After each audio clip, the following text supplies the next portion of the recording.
오늘 보실 하나님 말씀은 골로새서 2장 6절에서 7절까지 말씀입니다. 신약성경 골로새서 2장 6절에서 7절까지 말씀입니다.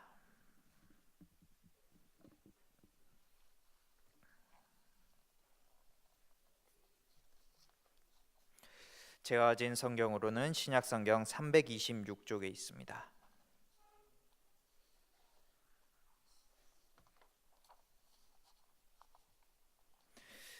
골로새서 2장 6절에서 7절까지 말씀 찾으셨으면 같이 한 목소리로 읽도록 하겠습니다. 그러므로 너희가 그리스도 예수를 주로 받았으니 그 안에서 행하되 그 안에 뿌리를 박으며 세움을 받아 교훈을 받은 대로 믿음에 굳게 서서 감사함을 넘치게 하라. 아멘. 오늘은 감사가 넘치게 하는 비결이란 제목으로 말씀을 증거하겠습니다. 우리에게 감사하는 삶, 이것은 주님께서 주신 이란 명령입니다. 그렇기 때문에 우리는 당연히 감사의 삶을 살아야 되지요. 주님이 주신 명령을 따르는 것은 우리에게 선택의 여지가 없습니다. 이것을 그대로 실행한 사람은 오늘 본문 말씀을 골로새 교회 성도들에게 증거한 바울입니다. 이 바울에게 있어서 감사는 상황과 형편에 좌지우지 되지 않았습니다. 이 당시 골로새서를 기록할 당시만 해도 그렇습니다. 이 골로새서는 우리가 잘 알듯이 에베소서, 빌립보서, 빌레몬서와 더불어서 옥중서신으로 분류가 됩니다. 즉 바울이 감옥에서 쓴 이러한 편지이고 감옥에서도 감사했던 것이고 또한 감사를 명하여서 또 넘치는 감사의 삶을 살라고 한 것이죠. 오늘 우리가 읽은 말씀 속에서 감사함을 넘치게 하라라고 말하고 있습니다. 이 넘치게 하라라는 뜻의 말의 원어의 뜻은 풍성해지게 하다라는 의미를 갖습니다. 바로 우리가 감사가 넘치는 삶을 살기 위해서는 감사가 생활화가 되어야 되지요. 바울이 상황이나 형편을 뛰어넘어서 감사하는 모습으로 인하여 어떤 신학자는 바울을 가리켜서 감사의 눈먼 자라고 표현하기도 했습니다. 우리의 모습도 이 사도 바울의 모습과 같아야 되죠. 그렇다면은 이제 어떻게 해서 감사가 넘쳐날 수가 있었는가? 그 비결을 세 가지로 나누어서 살펴보는 시간 갖도록 하겠습니다. 이 감사가 넘치게 하는 비결 첫 번째입니다. 첫 번째는 예수님을 주로 받아야 된다라는 것을 볼 수가 있습니다. 6절 말씀입니다. 그러므로 너희가 그리스도 예수를 주로 받았으니 그 안에서 행하되라고 말하고 있습니다. 감사가 넘치게 하는 비결 첫 번째는 무엇입니까? 바로 예수님을 주로 받아야 된다라고 말하고 있습니다. 예수님을 주로 받아야 한다라는 것은 쉽게 말하자면 예수님을 주인으로 삼아야 된다라는 이러한 말이죠. 여기에서 주로 받았으니라고 이렇게 말씀을 표현하고 있습니다. 이것은 구체적으로 표현하자면은 예수님을 주인으로 모시고 예수님의 통치 아래에 자기를 두고 또 예수님께 순종의 삶을 사는 것을 가리킵니다. 사도 바울은 이와 같은 삶을 몸소 실천하였던 이러한 사람이었죠. 그가 감옥 속에서도 고통 속에서도 늘 예수님이 주인이심을 기억하고 살았고 또한 예수님을 모신 삶을 살았습니다. 그러한 삶을 살았기 때문에 또 고통 중에서도 감사할 수가 있었죠. 비록 자기는 고통 중에 있을지라도 그것이 바로 예수님이 당하신 고난에 동참하는 것이었고 또한 주인이신 예수님의 뜻을 이루는 것이기 때문에 그는 늘 감옥에서도 감사할 수가 있었던 것입니다. 오늘 우리도 예수님을 주인으로 모셔야 됩니다. 예수님의 통치를 받고 그 통치에 순종을 해야 되죠. 그러면 어떠한 상황에서도 감사할 수가 있습니다. 이 바울은 감옥이란 절망적인 상황 속에서도 감사의 고백을 중단하지 않았습니다. 골로새서 3장 17절 말씀을 보시면요, 이렇게 말하고 있습니다. 또 무엇을 하든지 말에나 일에나 다 주 예수의 이름으로 하고 그를 힘입어 하나님 아버지께 감사하라라고 말하고 있습니다. 이 예수님의 이름을 또 영광스럽게 하며 살았던 바울, 그의 삶의 목표가 뚜렷했기 때문에 그는 늘 감사가 끊어지지 않았던 것이죠. 그가 예수님을 힘입어서 또 하나님 아버지께 감사하는 모습, 우리도 이러한 모습을 본받아서 살아가야 될 줄로 믿습니다. 우리에게는 예수님 한 분으로 인하여서 또 우리가 주로 모시고 있는 그 한 분으로 인하여서 또 감사할 수가 있게 됩니다. 우리는 이와 같은 삶을 살아야 될 줄로 믿습니다. 예수님으로 인하여서 나의 삶이 감사가 넘치는 삶, 이것이 저와 여러분들이 나아가야 할 이러한 방향입니다. 여러분들 잠깐 저희의 이야기를 하자면은 제가 또 추석 기간 동안에 또 1년간 또 감사할 내용들을 생각해 보았습니다. 1년 전만 해도 저는 주님의 도우심이 아니었으면은 이 교회에 오지도 못하였고 또한 목사 안수도 받지 못할 이러한 상황이었습니다. 하지만 주님께서 또 저에게 길을 열어 주심으로 인해서 또 저에게 또 이 자리에 설 수 있게 해주셨고 또 이곳에서 또 사역하게 하셨습니다. 그 이러한 감사의 내용을 생각하니 너무도 1년이 너무도 귀한 한 해였음을 또 이렇게 다시금 돌아볼 수가 있었습니다. 그토록 주님께서 하시고 또 주님이 역사하심으로 인해서 또 저의 삶 가운데서 또 비록 1년간이 힘들고 어려운 일들도 있었지만은 감사가 끊어지지 않았음을 또 이렇게 고백할 수가 있습니다. 여러분들 우리의 삶 가운데서도 또 어려운 일과 힘든 일 많습니다. 그렇지만 우리에게는 예수님이 있습니다. 예수님으로 인하여서 또 우리의 삶이 나아지고 또한 예수님의 은혜와 축복이 항상 우리와 함께 할 줄을 믿으시길 바랍니다. 예수님을 주인으로 모신 사람에게는 이러한 축복이 함께 합니다. 그리고 이러한 축복이 함께함으로 인해서 또 감사가 끊어지지 않을 수가 있죠. 오늘 우리에게 주신 말씀을 통해서 감사하는 비결 첫 번째가 또 예수님을 주인으로 삼는 이러한 삶이었음을 분명하게 기억하시길 바라겠습니다. 감사가 넘치게 하는 비결 두 번째입니다. 두 번째는 어떠한 것인가 하면은 믿음에 굳게 서야 된다라는 점을 볼 수가 있습니다. 7절 말씀을 보시면요, 이렇게 말하죠. 그 안에 뿌리를 박으며 세움을 받아 교훈을 받은 대로 믿음에 굳게 서서 감사함을 넘치게 하라라고 말하고 있습니다. 감사가 넘치는 비결 두 번째는 무엇인가 하면은 믿음에 굳게 서야 된다라고 말하고 있습니다. 이것은 무슨 뜻인가? 바로 견고한 믿음을 가져야 된다라는 의미죠. 이 당시 사도 바울이 또 골로새 교회를 향하여 편지를 쓸 상황은, 이 골로새 교회 상황은 다른 교회들보다도 거짓 교사들이 왕성하게 활동했습니다. 거짓 교사들이 성도들의 신앙을 미혹하였고 또 그릇된 길로 이끌어서 바른 신앙의 도리를 떠나게 하였죠. 이렇게 신앙이 흔들리면은 또 진리에서 떠나게 되고 또 그 삶 역시도 온전할 수가 없게 되는 것이죠. 바로 이 때문에 사도 바울은 감사가 넘치게 하기 위해서 미혹하는 모든 거짓된 것들로부터 자기를 지키고 또한 믿음 위에 진리 위에 굳게 서라라고 또 이렇게 말하고 있습니다. 이 마귀의 전략은 바로 성도들의 신앙을 또 흔들어 놓기 위해 또 미혹하는 것이죠.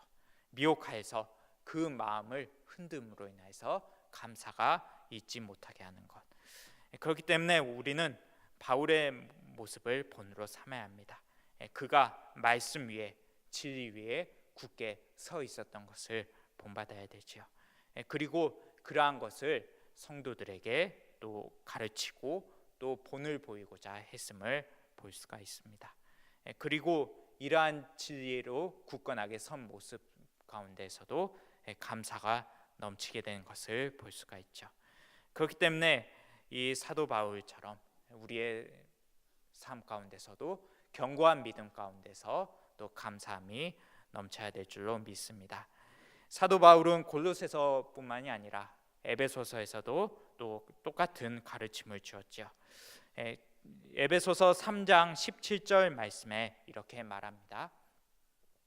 믿음으로 말미암아 그리스도께서 너희 마음에 계시게 하시었고 너희가 사랑 가운데서 뿌리가 박히고 터가 굳어져서라고 말하고 있습니다. 이 사도 바울은 에베소 교회 성도들에게도 믿음으로 예수님을 온전히 마음에 모시라라고 또 이렇게 말하고 있습니다. 그래서 마치 나무 뿌리가 박혀서 터가 굳어지듯이 또 성도들 마음이 믿음 위에, 예수님 신앙 위에 또 견고하게 서기를 바랬던 것을 볼 수가 있습니다.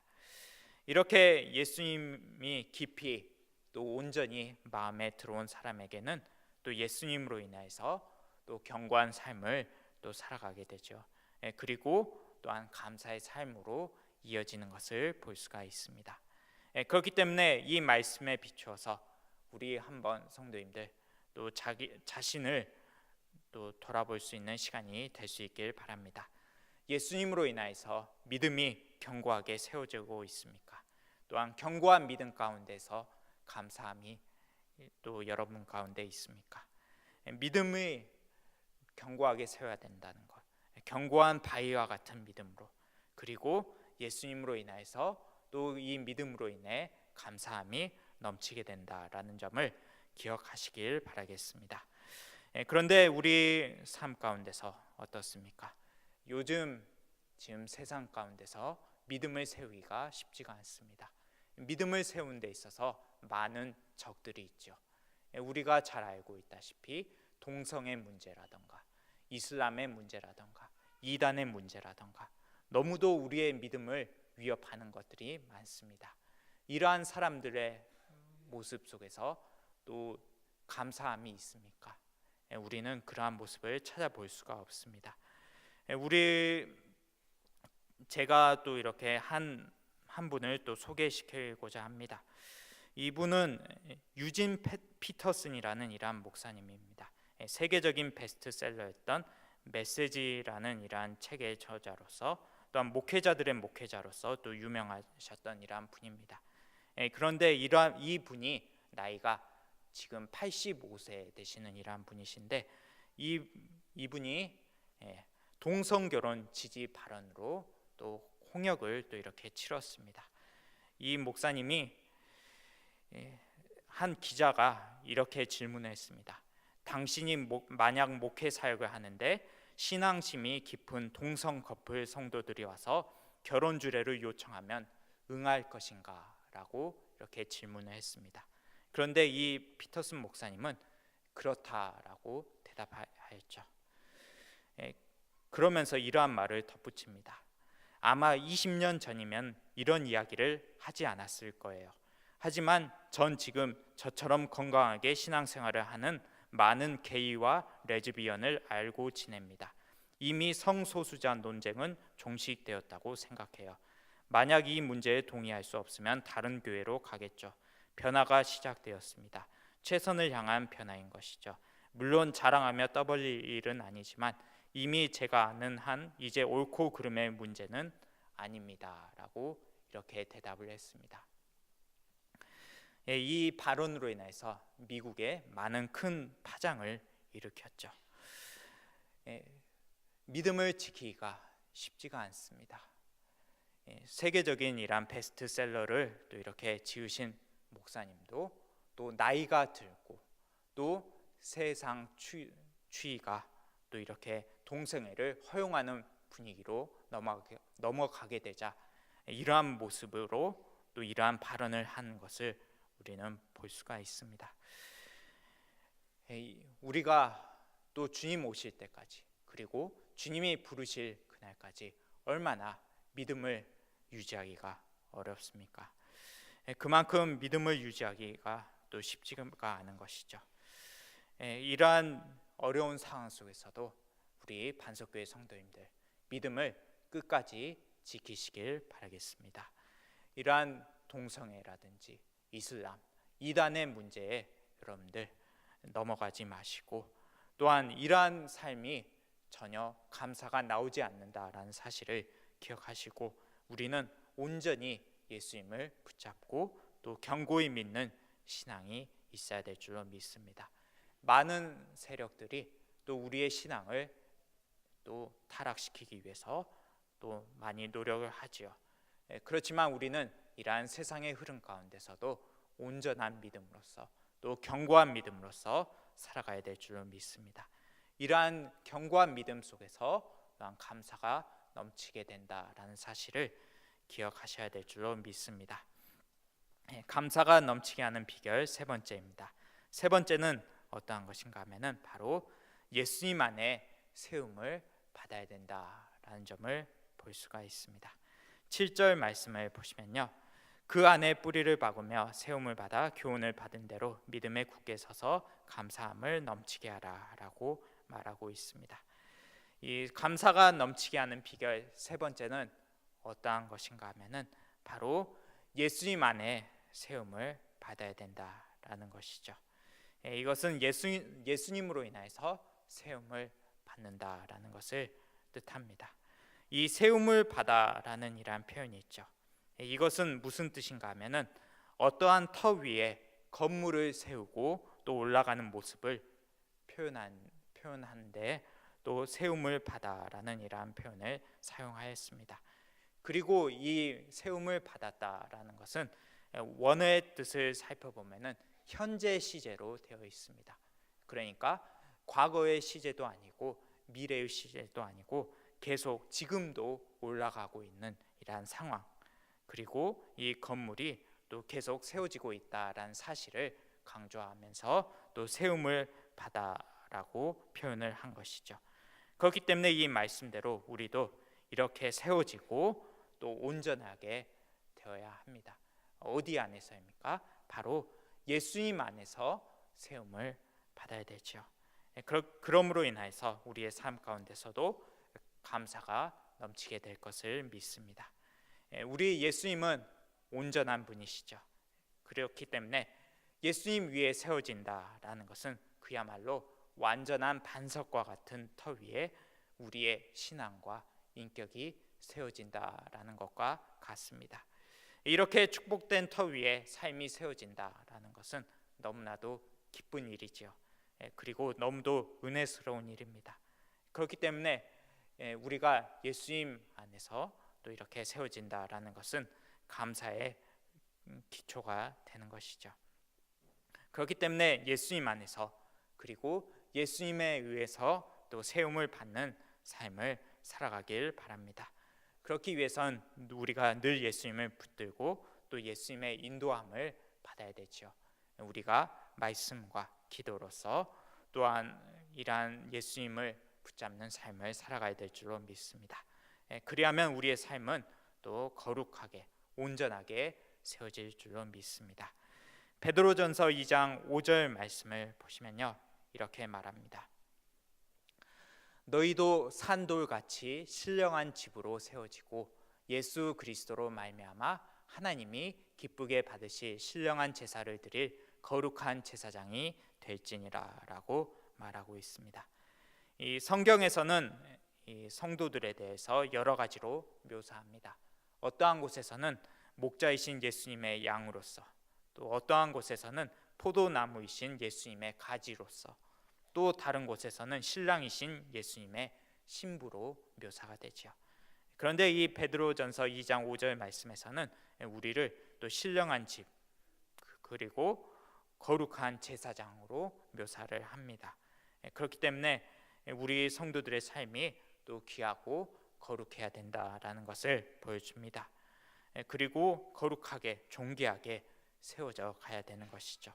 이것이 바로 예수님 안에서만 세움을 입음으로 가능하다라는 사실을 기억하시길 바랍니다.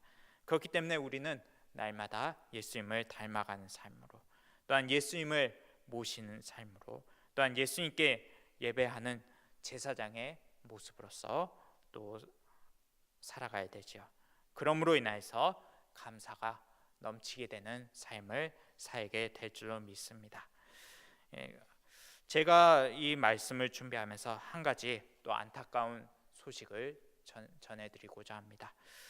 여러분들 뉴스를 보신 적이 있으실 겁니다. 우리 여성분들이 좋아하는 배우 한 사람이 아주 뜨거웠었죠. 저와 이름은 같지만 한자가 틀린 이란 배우가 있습니다. 이 배우가 실시간 검색어에 뜬 적이 있습니다. 그것이 바로 무엇이었는가 하면은 바로 예수중심교회, 즉 이단인 이초석 목사가 이끄는 교회를 홍보하는 이러한 멘트를 올렸던 배우의 일이었죠. 이 사건으로 인해서 우리 또 여성분들이 많이 실망하셨을 줄로 믿습니다. 그런데 왜 이 박보검이라는 이러한 배우가 이러한 행동을 했을까요? 바로 자기 자신은 바로 평범한 기독교인이다. 내가 다니는 교회가 이단으로 비춰져 속상하다. 예수 중심 교회는 이단이나 신천지가 아니다. 그랬으면 진작에 빠져나왔을 것이다 라고 이렇게 해명했습니다. 이것은 무엇을 뜻합니까? 바로 이 배우가 예수님 안에 있지 않음을 또 보여주고 있는 것이죠. 바로 이 예수 중심 교회라는 것은 이 이단으로 또 이렇게 판정이 되었습니다. 왜 이단이 된 이유가 무엇인가 하면은 지나친 신비주의, 그리고 모든 병의 근원을 귀신 들림으로 여겨서 또 귀신을 없애야 병을 낫는다라는 이론을 따르는 것으로 인해서 또 이단으로 정죄가 되었지요. 그런데 이러한 교회를 다닌다라는 것은 예수님 안에 있지 않는 이러한 모습이죠. 그런데 우리가 이 박보검이라는 이러한 배우의 모습을 통해서 그가 행했던 이러한 모습을 다시 한번 보면은 얼마나 안타까운지를 볼 수가 있습니다. 이 배우가 2017년 9월 7일 KBS 홀에서 진행된 서울 드라마 어워즈 2017년 시상식에서 또 남자 연기상을 수상했습니다. 이 수상 소감이 하나님 아버지께 영광 돌린다. 세계 각국의 작품을 만날 수 있는 자리에 초대된 것도 감사한데 부족한 저에게 큰 상 주셔서 감사하다. 작년 한 해 동안 축복 같은 일이 많았다라고 이렇게 수상 소감을 밝혔습니다. 이렇게 아무리 수상 소감을 밝힌다 할지라도 그는 이단을 따르는 이러한 어쩔 수 없는 이러한 배우이고 또한 예수님 안에 있지 않은 이러한 안타까운 사람인 것이죠. 평소에도 성경 구절을 SNS에도 올리면서 또 독실한 이러한 신자임을 밝혔던 그가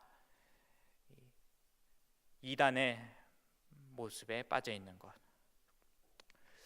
이것이 얼마나 안타까운지 제가 이 설교를 준비하면서 좀 씁쓸했던 이러한 기억이 있습니다.